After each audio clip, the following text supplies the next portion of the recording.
देखा है कि कोई भी चीज हायर टाइम फ्रेम में ज़्यादा अच्छा काम करती है, लेकिन 61.8 का एग्जैक्ट मूविंग एवरेज तो नहीं बनेगा। तो आइदर आई कैन यूज 61 और 62। मतलब प्राइस ईएमए के ऊपर जाता है तो साथ में मुझे आरएसआई 70 के ऊपर चाहिए, और अगर ये नीचे रहता है तो आरएसआई 30 के नीचे चाहिए।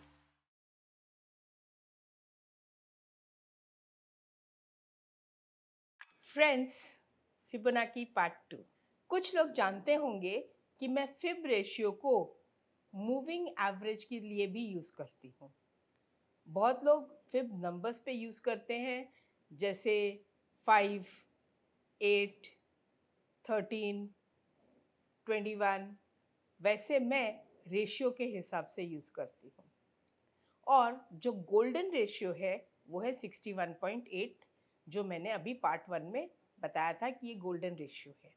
लेकिन 61.8 का एग्जैक्ट मूविंग एवरेज तो नहीं बनेगा। तो आइदर आई कैन यूज 61 और 62।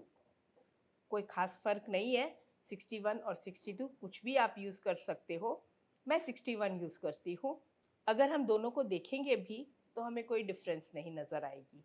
तो लेट अस सी, ये इंडिकेटर है ईएमए मूविंग एवरेज एक्सपोनेंशियल, यहाँ पर आ गया।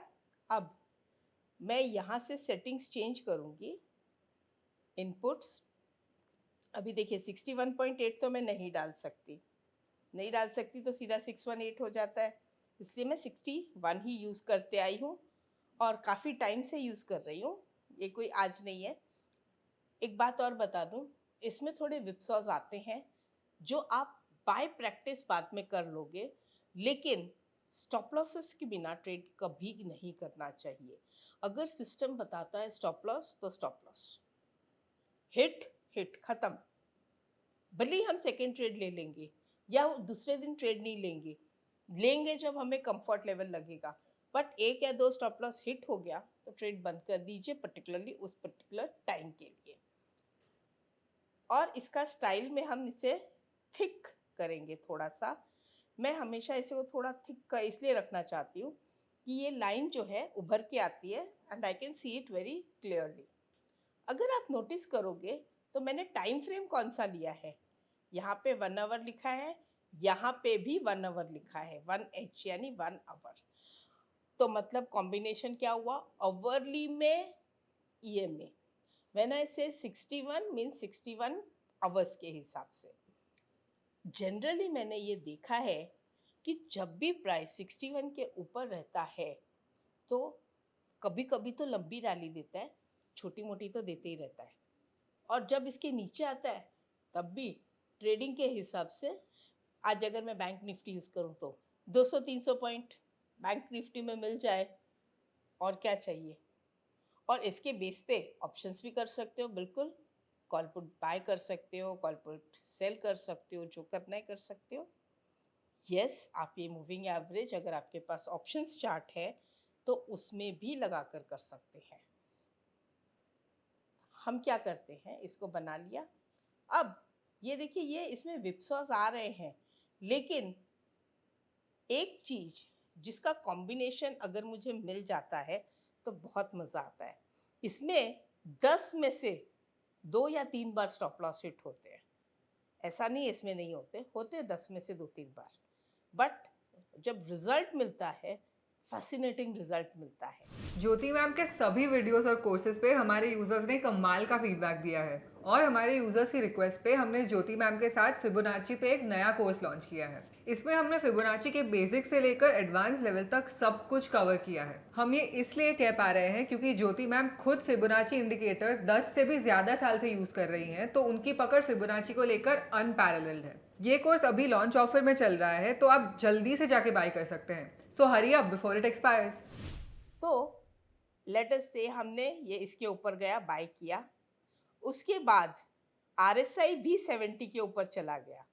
मतलब मूविंग एवरेज तो ऊपर जा ही रहा है, प्राइस ऊपर जा रहा है, आरएसआई भी 70 के ऊपर आ गया। अब ऐसी सिचुएशन में हम इसे होल्ड करेंगे। और सबसे बड़ी बात आती है टारगेट्स। तो हम क्या करते हैं कि पीछे का स्विंग हाई का टारगेट लेंगे। तो जो भी हमारे पास स्विंग हाई है हम वहाँ से इसको बनाकर रखेंगे और प्राइस का टारगेट जब इसको क्रॉस कर जाएगा तो हम दूसरा स्विंग हाई लेंगे। देखिए एग्जैक्ट, कभी कभी बिल्कुल परफेक्ट स्विंग हाइज मिलते हैं और अगर इनका कॉम्बिनेशन ना बैठे टारगेट पे तो एक्सटेंशन, रिट्रेसमेंट ये यूज़ कर सकते हैं हम। तो इस तरह से यहाँ पर हम करके प्रॉफिट्स बुक करके होल्ड करिए, मैंने शॉर्ट करने के लिए नहीं कहा है। और फिर जब वापस नीचे आता है और अगर ये 30 के नीचे आ जाता है मूविंग एवरेज, देन सी अब फिर से मुझे टारगेट्स चाहिए। तो ये रहे टारगेट्स, ये स्विंग लो यहाँ पे इसके पास आया, फिर उसके बाद यहाँ पे आया, राइट। तो इस तरह से जब ये सेकेंड टाइम इसको यहाँ टच कर लेगा अब मैं इसे होल्ड नहीं करूँगी and I will exit and wait. Otherwise मेरा ट्रेलिंग स्टॉप लॉस जैसे अभी इसके नीचे आ गया तो इसके ऊपर मेरा ट्रेलिंग स्टॉप लॉस रहेगा फाइनल मूविंग एवरेज के ऊपर। यहाँ से अगर ये घूम जाता है तो मूविंग एवरेज के ऊपर मेरा स्टॉप लॉस रहेगा। स्टॉप लॉस पहले डिफाइंड होता है, टारगेट बाद में डिफाइन होता है।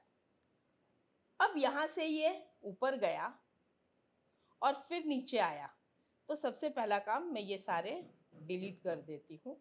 यहाँ पे एसएल हिट हो जाता है, फिर ये वाला भी एसएल हिट हो जाता है, तो क्या करना है, वेट करना है। अब ऐसी सिचुएशन में उसके बाद ट्रेड, फिर जब इसके हिट हो गया ना एसएल, अब मैं नया जो ट्रेड लूँगी ना उसमें मुझे डबल कंफर्मेशन चाहिए। जैसे प्राइस इसके नीचे है तो आरएसआई भी 30 के नीचे जब आएगी तो करूँगी। अभी यहाँ पे नहीं आ रही ठीक से और आ भी रही है तो प्राइस तब तक नीचे आया फिर ऊपर चला गया तो वेट करूँगी और जब ये प्रॉपरली 30 के नीचे आएगा तो मैं यहाँ पर हिट करूँगी। अब यहाँ पे अगर मैं हिट करती हूँ तो वापस मेरा टारगेट इसी तरह से बनाऊंगी।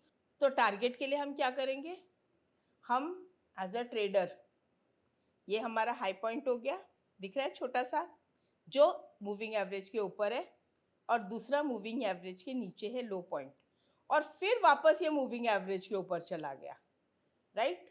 तो इसे हम एक्सटेंशन बनाएंगे और ये जब प्राइस इसके नीचे आएगा, वेट, इसके ऊपर आते ही कट, राइट। नाउ अब अगर मैं ट्रेड यहाँ पे लेती हूँ तो ये डिफरेंस कम है, यहाँ पर लेती हूँ तो भी डिफरेंस बहुत ज़्यादा नहीं मिल रहा है मुझे फर्स्ट टारगेट के लिए। Let us wait and watch क्या होता है, ओके।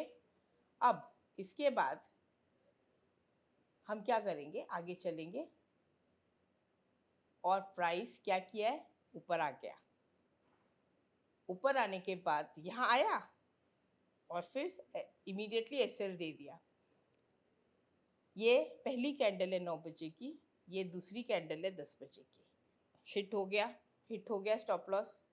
अब मुझे नहीं समझ में आ रहा है तो वो दिन ट्रेड नहीं होगा। नेक्स्ट डे इसके ऊपर ही खुला, ट्रेड ले सकते हैं और चलते रहें।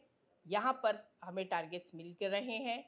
अब हम रेजिस्टेंस के ढूंढेंगे क्योंकि हमें टारगेट्स चाहिए। ये देखिए 1 2 और ट्रेलिंग स्टॉप लॉस ये हमारा रहेगा। जैसे ही इसके नीचे आया, अब गैप डाउन हो गया ओपन और इसके नीचे प्राइस खुला, इसको टच किया तो एग्ज़िट तो हमको आराम से मिल गई है, कोई बहुत बड़ा लॉस नहीं हुआ है बिकॉज़ हमने काफ़ी प्रॉफिट्स यहाँ पे बुक कर ली थी और होल्ड कर रहे हैं। अब आगे जाते हैं, राइट। ये एसएल हिट हो गया, मैंने ट्रेड किया, यहाँ पे आए, चलो ये भी एसएल हिट हो गया। अब मुझे क्या चाहिए, श्योरिटी चाहिए या थोड़ा सा कंफर्मेशन चाहिए। तो प्राइस ईएमए के ऊपर होना चाहिए और उसके साथ साथ आरएसआई अबाव 70 जाएगा तब हम ट्रेड लेंगे। तो यहाँ पर प्राइस ईएमए के ऊपर और आरएसआई भी 70 के ऊपर। सबसे पहले मैं ये सब रेजिस्टेंस हटा देती हूँ और अब इसके ऊपर चल रहा है। यहाँ पर हमें अभी, जैसे मैंने कहा था, मुझे एटलीस्ट 2 कन्फर्मेशंस तो चाहिए ही। तो RSI above 70 with EMA, price जो है EMA के ऊपर हो। फिर पहला टारगेट, दूसरा टारगेट बना लेते हैं, चलिए बना लिया। दूसरा टारगेट, फिर तीसरा टारगेट, इस तरह से अब यही जो है हमारे स्टॉप लॉसेस का काम करेंगे। अब यहाँ पर आकर मुझे पुराना नहीं मिल रहा है, तो मुझे नया रेंज के लिए क्या करना होगा? बिल्कुल सही, आप एक्सटेंशन बना लीजिए। तो हम क्या करेंगे? एक्सटेंशन बनाएंगे। तो लेटेस्ट से हमने ये लो पॉइंट लिया, ये हाई, और फिर ये लो। तो अब ये क्या हो गया? हमारा एक्सटेंशन का टारगेट हो गया। हम इसको ट्रेलिंग स्टॉप लॉस रखेंगे। इसके ऊपर जाएगा तो उस हिसाब से चलेंगे, जैसे जैसे ऊपर जाएगा वैसे वैसे हम भी जाते जाएंगे। और जैसे ही यहाँ पर ही हमारा एक तरह से ट्रेलिंग SL हिट हो गया, मैं आगे नहीं जाऊंगी क्योंकि यहीं पे मेरा ट्रेलिंग SL हिट हो गया। अब मैं अगर इसे बाय करती हूँ और ये रेंज मुझे ज़्यादा बड़ा नहीं लग रहा है, तो मैं अभी एक बार ट्रेड इसमें स्टॉप कर दूंगी, जब तक मुझे फिर से कहीं कोई डबल कंफर्मेशन नहीं मिलेगा। और ये डबल कंफर्मेशन मुझे मिला, कब मिला? अगर आप देखेंगे तो ये डबल कंफर्मेशन मुझे यहाँ पे मिला। अब ऐसा है फ्रेंड्स कि जब यहाँ पे कंफर्मेशन मिलता है इतना गैप डाउन पे, और मार्केट नीचे खुल के ऊपर जा रही होती है ना, फ्रैंकली स्पीकिंग हिम्मत नहीं होती। भले ही कंफर्मेशन डबल हो या ट्रिपल हो या 4 गुना हो, लेकिन कॉन्फिडेंस नहीं होता। तो हम उसको रीटेस्ट करने का मौका देते हैं, और ये जो रीटेस्ट करता है और फिर यहाँ से जो नीचे आता है, हम उसके हिसाब से चलते हैं। तो पुराने लेवल्स में फिर से डिलीट कर देती हूँ, और ये रहा इस तरह से, ये गैप डाउन हो गया और गैप डाउन होके ऊपर हो गया। मैं आपसे कहूँ 90% या 99% चांस ये है कि जैसे ये गैप डाउन ओपन होके ऊपर जाने लगेगा, हम सब अपनी पोजीशन स्क्वायर ऑफ कर लेंगे। 3:30 बजे के बाद तो हम कुछ भी बोल सकते हैं, बट जब हम रियल मार्केट में बैठते हैं तो हम यही करेंगे कि मोस्टली तो हम पोजीशन ही घर नहीं लेके जाएंगे।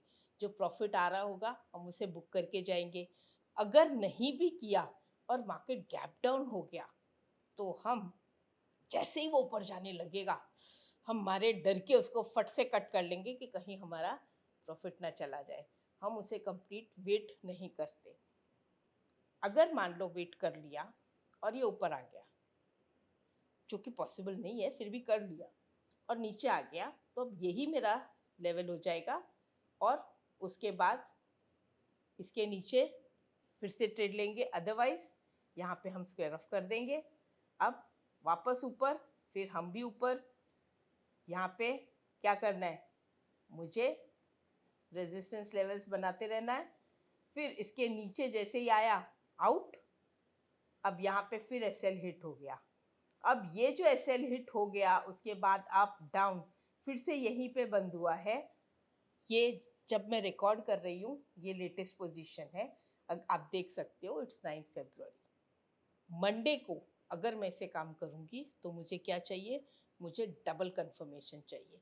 मतलब प्राइस EMA के ऊपर जाता है तो साथ में मुझे RSI 70 के ऊपर चाहिए, और अगर ये नीचे रहता है तो RSI 30 के नीचे चाहिए।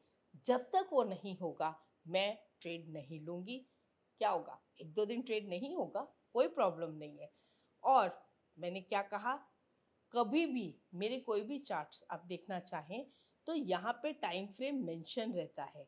तो ज़रा टाइम फ्रेम पे नज़र डाल के देखिएगा, आपको सब दिख जाएगा। मैं बहुत छोटे टाइम फ्रेम में हार्डली कभी जाती हूँ। मेरी हमेशा कोशिश रहती है कि मैं हायर टाइम फ्रेम्स में ही करूँ। और फ्रेंड्स, मैंने देखा है कि कोई भी चीज़ हायर टाइम फ्रेम में ज़्यादा अच्छा काम करती है। तो ये फिब के ऊपर मैंने 2 वीडियोस बना दिए। अब आपको और वीडियोस चाहिए तो मुझे बताइएगा। प्लस अगर आप इसे लाइक करेंगे तो डेफिनेटली फिब यहीं तो ख़त्म नहीं हो जाता, इसके और भी तो टॉपिक्स बन सकते हैं। अब ये आपकी लाइक्स बताएगी मुझे कि मुझे इस पर और टॉपिक्स बनाने हैं या नहीं। मुझे यही चाहिए कितने लोगों को ये समझ में आ रहा है, कितने लोगों को पसंद आएगा, तभी ना वो टॉपिक पे मैं भी मेहनत करूँगी। तो कमेंट करिए कौन सा टॉपिक आपको और सीखना है और लाइक करिए, तो मैं इसका एडवांस वर्जन ज़रूर लेके आऊँगी। धन्यवाद।